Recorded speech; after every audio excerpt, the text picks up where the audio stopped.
Tâche 1, statistiques descriptives et visualisation simple. Pour commencer, naturellement, nous devons importer nos données. Et c'est ce que je vais vous montrer. Nous utiliserons une URL de fichier, donc de fichier de données. Nous utiliserons l'ensemble de données résultant de l'enquête nationale sur la santé et la nutrition réalisée par le Centre national des statistiques sanitaires aux États-Unis. Nous utiliserons la version 2015-2016 de cette enquête.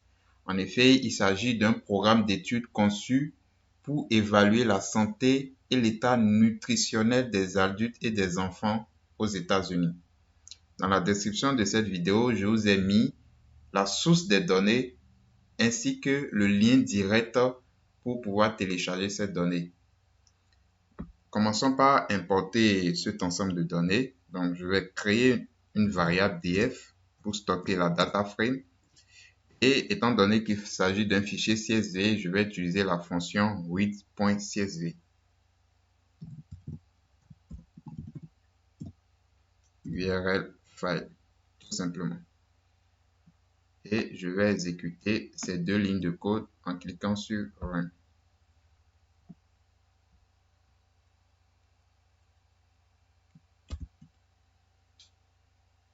Donc, les données ont été importées. Je clique sur l'icône pour pouvoir avoir une vue de l'ensemble. Donc, ici, regardez l'ensemble des données. Il y a plusieurs paramètres qui ont été mesurés.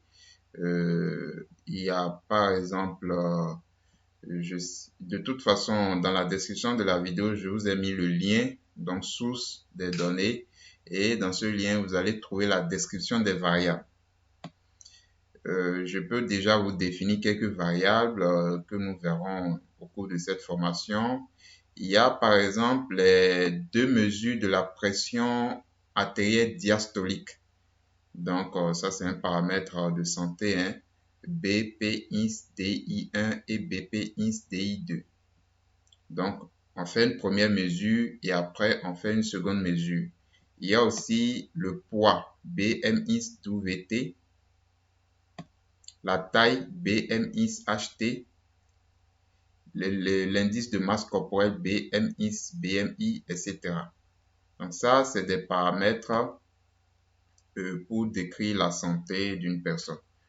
Et vous avez aussi la situation matrimoniale qui est indiquée par cette variable DMD-MAT et l'âge de la personne interrogée, le genre, 1 étant mis pour mâle et 2 pour femelle. Donc voici un peu l'ensemble des données que nous allons utiliser au cours de cette étude. Je reviens sur le code. Ce qu'il faut faire lorsque vous avez importé vos données, il existe une routine que vous devez appliquer tout simplement, à savoir regarder la structure de votre data frame et aussi générer le tableau statistique. Donc pour regarder la structure, on va appliquer la fonction str.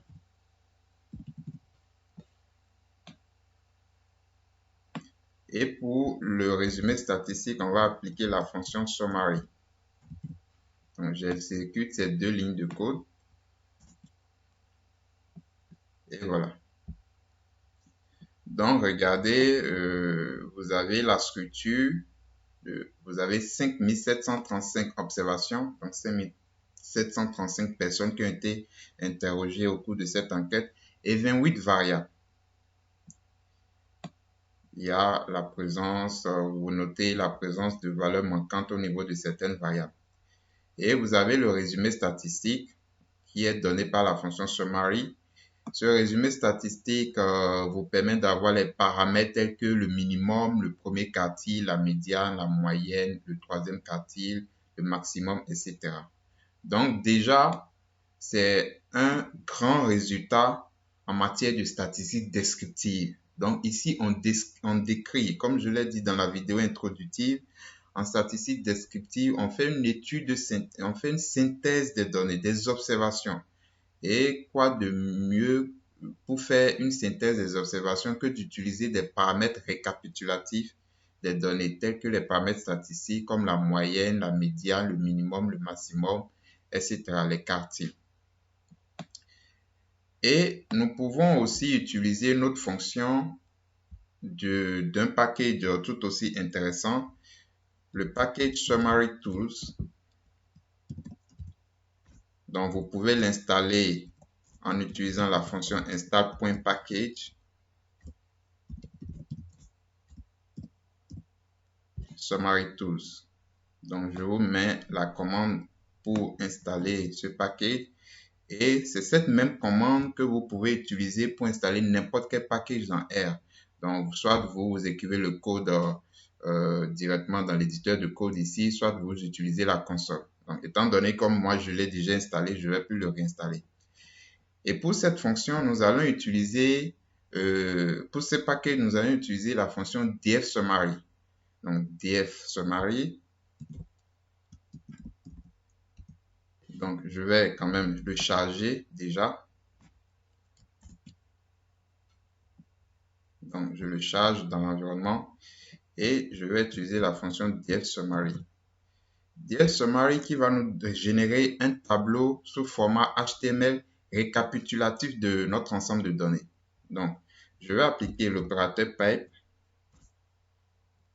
et faire view.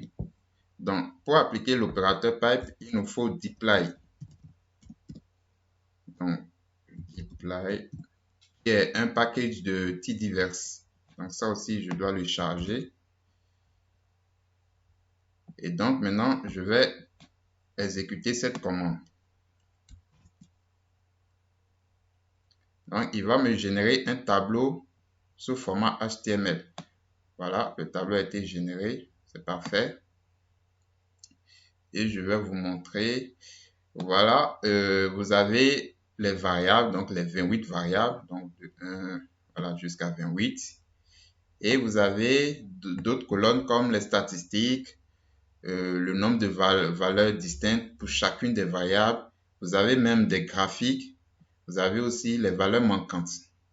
Et ça, c'est intéressant pour la statistique descriptive. Donc, je reviens. Et ce résultat, avec la fonction dfSummary, marque la fin de cette première tâche pour cette formation. Retenez tout simplement qu'au cours de cette tâche, nous avons, dans un premier temps, importé les données. Après, nous avons appliqué les fonctions str, summary pour avoir respectivement la structure de la data frame et le tableau, le résumé statistique de l'ensemble des données. Et nous avons appliqué la fonction dfSummary de la librairie Summary Tools afin de générer un tableau sous format HTML qui nous permet d'avoir beaucoup d'informations sur notre ensemble de données, tout ceci dans un tableau. Et je trouve que l'affichage est quand même très bien fait. Passons maintenant à la prochaine vidéo pour la tâche numéro 2.